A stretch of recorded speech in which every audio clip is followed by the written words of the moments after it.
What's going on, everybody? Welcome to the channel. My name is Miles, and in this video we're going to be discussing the 2022 film The Black Phone. With The Black Phone 2 coming out this weekend, I decided to go ahead and check out the original film before going into the sequel, just so I can see what I'm getting myself into, because I remember being really excited for this movie. This was just one of those movies that slipped through the cracks, and I never got a chance to check it out in theaters, but you know what they say, it's better late than never. The film is directed by Scott Derrickson, and this is his return into the horror realm again after dipping his toe into the MCU with Doctor Strange, and nearly 10 years after his last horror film, Sinister, which for a decade plus made me never want to go near a lawnmower ever again. The movie follows Finny, played by Mason Thames, who's on his way home from school, who gets kidnapped by somebody known as the Grabber, who travels in a black van with black balloons, then locks him up in a cellar with nothing but a bed and a black phone that doesn't work, but Finny is able to connect with the ghosts of children's past in order for him to hopefully escape and defeat the Grabber. Even before Finny is kidnapped, this is one of the few times when I kind of wanted to turn the movie off within the first couple of minutes, not because it was terrible or boring, but because of the abusive household that Finny and his sister Gwen, played by Madeline McGraw,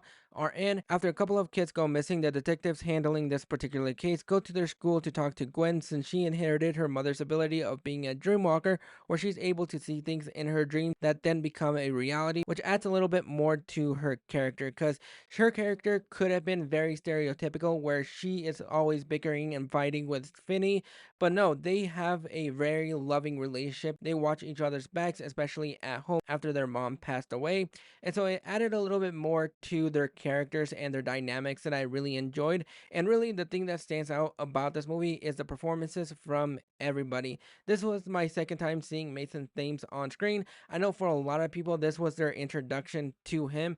For me, it was the live action remake of How to Train Your Dragon that came out earlier this year. That was my introduction to him, but this is my introduction to Madeline McGraw. Everybody in this movie came to play. Each character had their own ability and their own characteristics that made them stand out just a little bit more. Where you have Finny, who is kind of getting bullied and isn't really able to stand up for himself until his friend gives him the little pep talk that he needs to stand up for himself. Then you have Gwen, who's basically a dream walker, and she's able to have these abilities in order for her to find Finny when he goes missing. The thing that I really loved about this movie is the fact that they spent about the first 20 to 30 minutes of this movie building up these characters so that you can get attached to these characters. I think that is what Scott Derrickson and his team are able to do. They're able to get you invested in these characters so that when the shit goes down, there is that sense of dread, that sense of peril. You don't want anything bad to happen to these kids. You want them to come home safe and sound. And the fact that they are able to get you to care about these characters really adds that level of depth, that level of concern. So it feels like you as a viewer are basically their parents, their brother, their sister, and you don't want anything to happen to them. Because I wouldn't consider this movie a horror movie. This is more of a thriller with horror elements. Unless you are a parent or you have a sibling, then this is probably the worst horror film that you've seen since Prisoner. But speaking of great performances, one that really stood out to me that I didn't know he had it in him was Ethan Hawke as the Grabber. I don't think I've ever seen him as a villain per se, and he absolutely knocked it out of the park. Just the way that his mannerisms are, where he's a little bit more calm and collected. He doesn't really have that aggressive voice to him. He just knows exactly how to level the playing field in order for him to be that everyday guy, but also know exactly what his intentions are. And the way that he plays this role is just great. He is menacing when he needs to be menacing. And I know that he said that he didn't like the scenes when he didn't have his mask on because it took a little bit away from his mistake as the Grabber. But when he has the mask on, that is when he is able to make this character come to life. And I will disagree with that because there is something about his performance that comes across a little bit more creepy when he doesn't have the mask on, that when he does have it on, it adds a little bit more of that creepy factor. It's very unsettling with the way that he performs this character, and just the way that he has his mask is probably one of the greatest designs. And I think this is going to end up being one of my favorite villains. Just the way that he embodies this creep, it really is effective. The one thing that I really love how they handle the Grabber in the first couple of minutes is that you don't get to see him full frame until he first meets Finny. You see him in the background and they kind of blur him out a little bit so that you don't get to see exactly what he looks like. And so he's just shredded a little bit more in the background. You just see him driving around in his van to add that creepy factor a little bit more. Some of the moments in this movie are very unsettling, and I think that is something that Scott Derrickson was able to add brilliantly. Another element of this movie that I really enjoyed that I think I might be a minority on is a supernatural element where you have a tale of two different stories. You have Gwen, who's able to go into her dreams and try to figure things out. She's basically a dream walker, and so that adds a little bit more of her character. That way, she's not completely useless for the rest of the film, and so they don't make her stereotypical, but they also give her something to do. But you also have Finney, who's able to connect with the ghosts of children's past in order for him to get out and be able to defeat the grabber.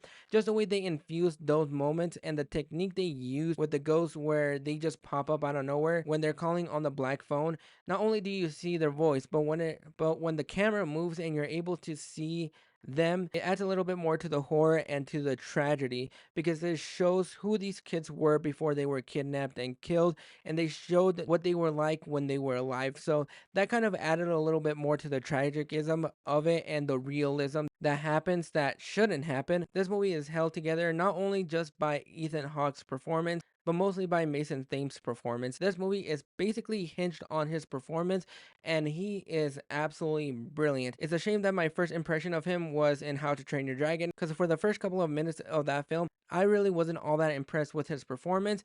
In this movie, he is an absolute knockout, and I'm really interested to see how they're going to handle his character in The Black Phone 2, what kind of new elements they're going to add to his characters. That's something that I'm really interested in. But he absolutely knocked it out of the park, not just with the chemistry between him and Madeline McGraw, but also the way that he interacts with Ethan Hawke's The Grabber, and just small moments like that when he is trying to escape of failing, and just the way that he has to sneak around a little bit from the grabber when he's in the kitchen waiting for him, just shirtless. That is probably one of the most haunting images that will be burned in my memory. This was a star-defining performance for Mason Thames, and he handled this movie on his own perfectly, but he just absolutely knocked it out of the park.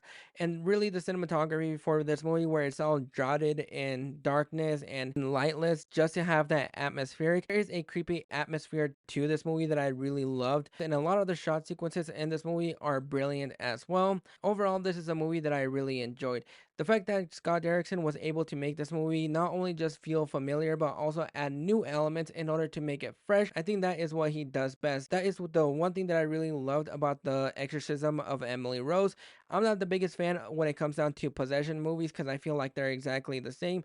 But he added something new to that movie that made it at least watchable for me. With The Black Phone, it is very typical. We've seen this movie done before, but the fact that he added some supernatural elements, which I know a lot of people were not the biggest fan of that in Sinister, I think it works a little bit more because it adds a little bit more of that fresh and unique take. Just the way that he adds a little bit of new elements to make it a little bit more fresh, a little bit more unique. That's something that I really appreciated, that didn't make it feel stale. You are invested to see if Finney was able to make it out alive and if the grabber was going to be caught. But overall, color me surprised. I enjoyed this movie a little bit more than I thought I would, mostly because I didn't remember watching any other trailer, so I didn't know anything about the supernatural elements. That really caught me by surprise. I knew the basic premise of this movie, just didn't know about the elements that were added in this movie. But yeah, this, if you have not checked out The Black Phone, do yourself a favor, check this movie out, because it really is creepy. It's a lot of fun.